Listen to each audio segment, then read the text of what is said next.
Sementara itu, saudara, dalam dakwahnya yang disampaikan di Aceh Utara, Ustadz Abdul Somad mengajak masyarakat untuk mengamalkan 5 hal yang harus diterapkan dalam kehidupan sehari-hari.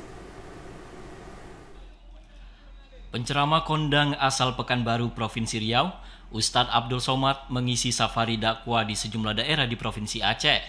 Salah satunya di Masjid Jami Nurul Iman, Kecamatan Cot Girek, Aceh Utara pada Sabtu siang. Dalam ceramahnya, Ustadz Abdul Somad mengajak seluruh jamaah untuk menerapkan 5 hal penting untuk mendapatkan kebahagiaan dunia dan akhirat, yaitu menjaga akidah, ibadah, akhlakul karimah, silaturahmi, serta saling mendoakan sesama. Selain itu, dalam ceramahnya, Ustadz Abdul Somad juga mengapresiasi penerapan syariat Islam di Aceh. Salah satunya tentang penggunaan bank syariah yang patut dicontoh oleh daerah lain di Indonesia untuk memberantaskan riba.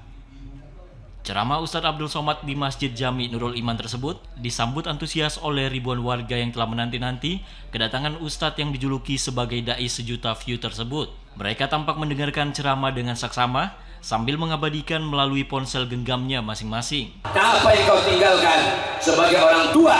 Tinggalkanlah anak yang la ilaha illallah Muhammadur Rasulullah. Sebagai suami, didiklah istri la ilaha illallah Muhammadur Rasulullah. Sebagai istri, didiklah anak-anak la ilaha illallah Muhammadur Rasulullah. Sebagai RT, sebagai RW, sebagai Pak Kecil, sebagai Pak Lurah, sebagai camat, sebagai bupati, sebagai gubernur, sebagai presiden, didik bangsa ini la ilaha illallah Muhammadur.